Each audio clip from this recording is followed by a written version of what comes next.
Okay, so we're in the midst of talking about exegesis and hermeneutics and theology, and we had spent a lot of time in the last class talking about exegesis and talking about the process of exegesis. And so today we're actually moving on into talking about theology.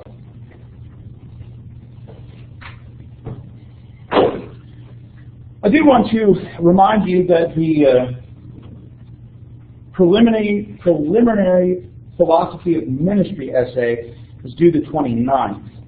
Originally it was due the 22nd, which would have been this Thursday, but I realized I'd forgotten that it was due this Thursday, so I moved it back a week. That way you still have a little bit longer to do that. So it's due next Thursday, so a week from this Thursday, that's the 29th.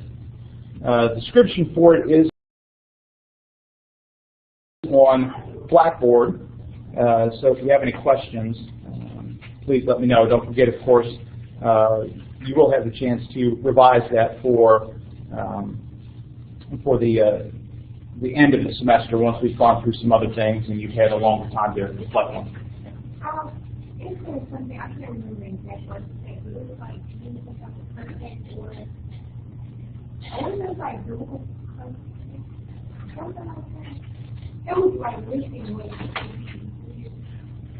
Yeah, I think, I don't remember exactly, so I'm just kind of guessing. Essentially, the idea is that in your thinking about what your philosophy of ministry is, you should incorporate, kind of where you are theologically, what you think ministry is about.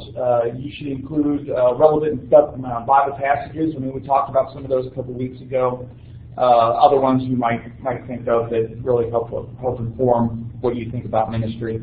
And so I'm not remembering the exact wording right now, so I don't know exactly what you're talking about, so I'll have to double check and look at it. But that's largely what I'm wanting you to do. It's not just say, here's my philosophy of ministry, but also think about some of the things that have led you to that. Other questions about the essay? Certainly, if something comes up, by all means, get in contact with me about that, so I can help you. Maybe need to clarify some things. So today we're talking about theology. Hermeneutics is another way to think about it. Bible interpretation. Certainly, in many respects, you'll take an entire class on biblical interpretation, as a Bible major or as a vocational Christian ministry major. And so, you'll have much more of a discussion of that at that point. So this is some very general things to think about, especially, in the context of helping you prepare for that paper that's due at the end of the semester. When it comes to thinking about theology and what goes into theology, there are a couple of resources that are available to us that are important. They don't all weigh the same.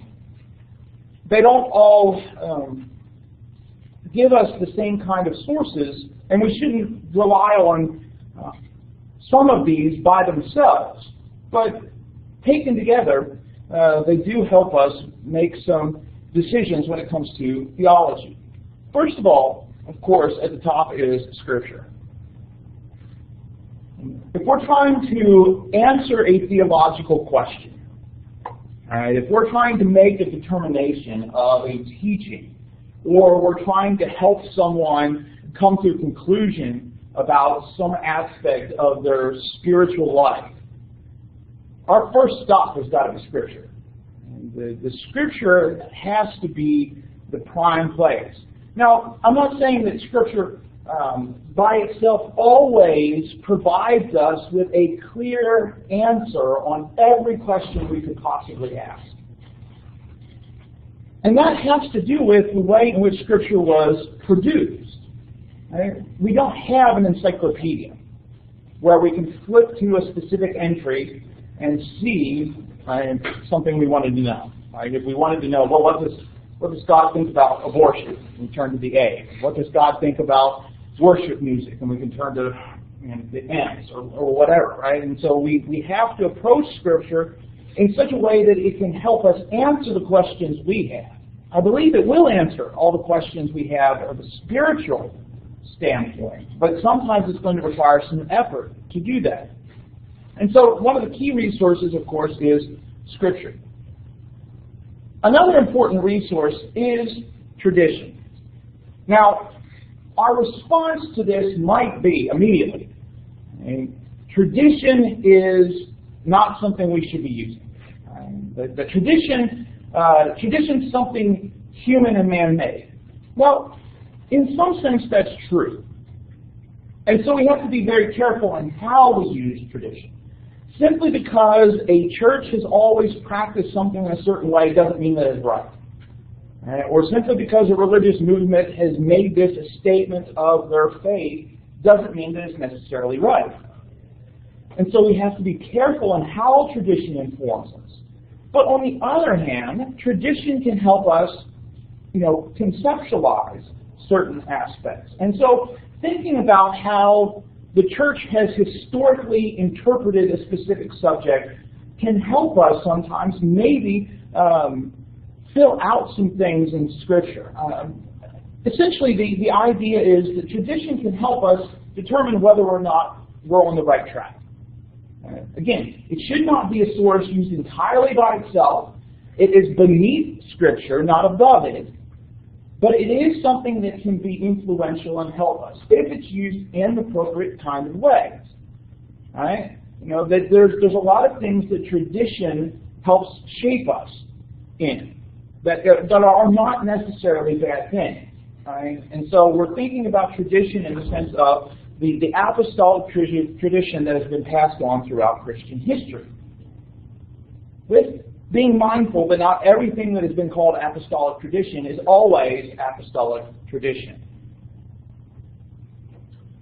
A third resource for theological reflection is the use of reason. God made us thinking beings.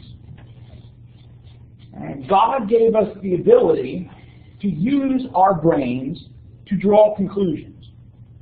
And as I said before, there are some things in Scripture, there are some questions we have that Scripture doesn't necessarily address right away. Right? And so using our reason is sometimes an important point because there are some things in our contemporary society that don't necessarily line up with something where we can turn to a nice passage of Scripture that says, don't do this.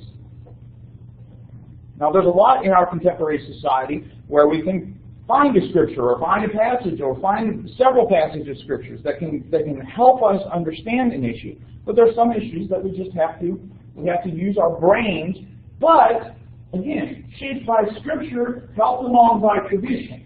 Right? Just our reason itself, we can reason something logically.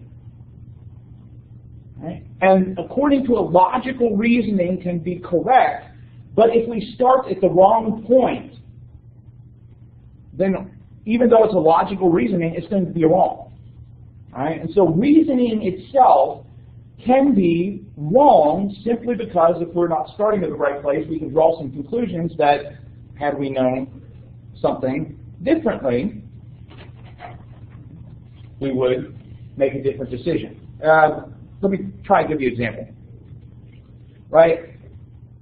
If we were talking about a math problem, and we're thinking about the distance from here to Birmingham. Now, using my reason, I can approach a couple of different things. But if I start at the wrong place, right, and I think, okay, I'm assuming we're starting at Montgomery versus starting at Prattville.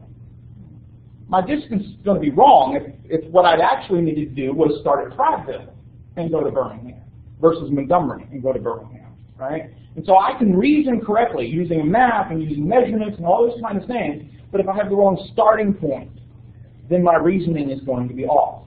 The same thing is true with Scripture and with theological reflection. So I can reason correctly, but if the information I have is wrong, the answer I'm going to have is wrong. And then finally, experience can be a resource for theological reflection, provided, again, that it is included with other sources of theological reflection, right? My experience by itself should not provide me with an answer on a religious matter, a spiritual subject, because my experience is highly personal, right? And so that may or may not be accurate. Right? And so what I've experienced can help me in some things, but it can also lead me in the wrong direction if I've been brought up incorrectly, or if I'm, if I've had some experiences that might skew my thinking. And so experience can be helpful. Right? It can help us understand some things. Right? If we're working together to come up with a decision about what kind of ministry we should get involved in. Right? We're in a church setting, right? And we're having a discussion of we want to broaden our ministry. What kind of ministry should we take on? Right? And so we talk about Scripture, and we talk about tradition, and some other things. Experience can be helpful, right? Well, the congregation I used to be in, this is some of the things that happened when we tried to do this kind of ministry, right? So experience can be helpful, but experience should never be the sole source of making a decision.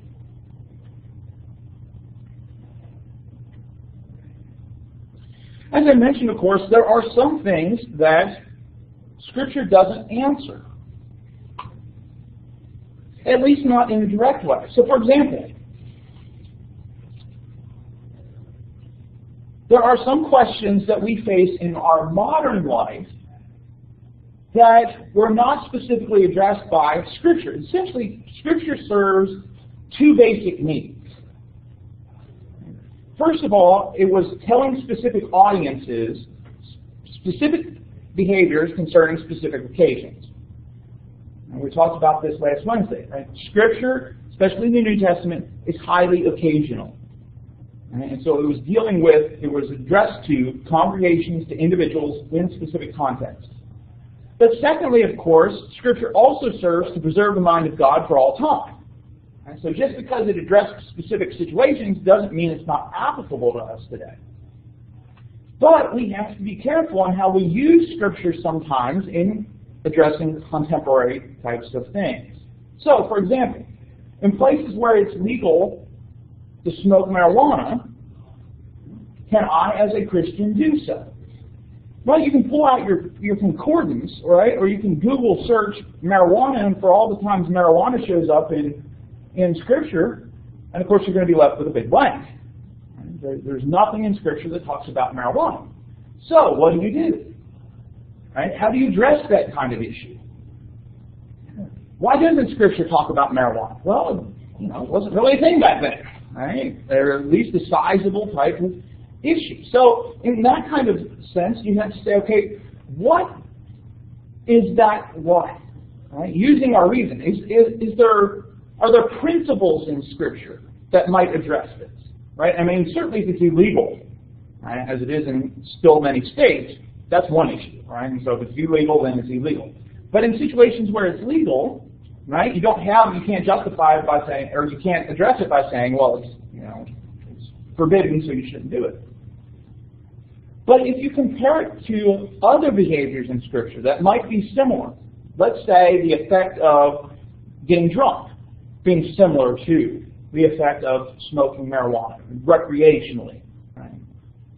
And so maybe that's a route you go, using your reason, right, along with Scripture, to suggest, right, it's probably something we should avoid because of what it can do to impairing our mental, moral faculties. What about abortion? Now again, you go back to your concordance, right? Search through all the places that abortion is talked about in Scripture. Once again, you won't find the term abortion. Right? And you say, okay, well, what about killing babies? Okay? Or other types of ways. And again, you're not going to find a clear answer on this that you can say, look, this is what the Bible teaches on this. Is it because it didn't exist? Right? Marijuana, right? Not really a thing back then. Abortion. Well, abortion existed. Abortion took place in the Greco-Roman world. It was usually something heavily frowned upon. It was something very, very dangerous to the mother. But often what those that didn't want their children did was carry them full term and then let them out in the garbage heap to die, right, instead of actually killing the baby in the womb. But even that, what's called the exposure of infants, isn't addressed in Scripture. Why not? Well, it could be because it wasn't really an issue at any of the communities that Paul was writing to or Peter was writing to, right? So they didn't feel the need to address it. Maybe it was just assumed that everybody had a similar idea of what it was, right? Of the moral goodness or badness of it. So what do you have to do? Well, you say, okay, what about thinking about God's principles about life? How does God view life? Right? And so you kind of have to go in an indirect way to come around to this answer, right? So there's more than just a straightforward answer, right? Here's this passage of Scripture. Read this, and you're going to know. Because we live in a society where people who identify as Christians have different views on this subject. Both cannot be right. So which one is? And so in order to answer that question, you kind of have to make some determinations that are outside appealing to a specific passage. Right? I mean, if we were talking about lying, we could find a Scripture that says don't lie. Right? If we were talking about thieving, right, stealing something, we could find Scriptures that say don't steal. Right? Now, of course, some people, if you are pro-life, anti-abortion, you would say, well, there's passages that say don't murder. Well, I mean, does that qualify as murder? Because some people don't believe that. Right? And so, again, to try and answer that question, you have to go a little bit broader than some of those texts. And so thinking about what does God view about life and creation and those kinds of things. What about Sunday school program? Something that is quite common today, something that across religious groups we take for granted, but there are some people, even within the churches of Christ, it's mostly where you have it, some people who don't feel that Sunday school programs are appropriate because Scripture doesn't talk about Sunday school programs. Right? And so going from operating from the idea that if Scripture doesn't permit it, it's forbidden, then should you have a Sunday school program? Is that something that should be allowed? Well, again, you try to find passages in Scripture that say Sunday school, and you're going to come up blank. So how do you do that? Again, you have Scriptures that talk about education, right? Educating your children. And some people might argue, well, that's just the home versus the church doing it. But there's the teaching function of the church. There's a variety of other things that you could appeal to. But then to come to a Sunday school program, you would have to, I think, bring in some other things about reason, experience. But sometimes Scripture doesn't specifically address the questions that we might have today in a direct way. And so we have to kind of, approach Scripture properly. And that's where what we're talking about when we're talking about thinking about theological reflection.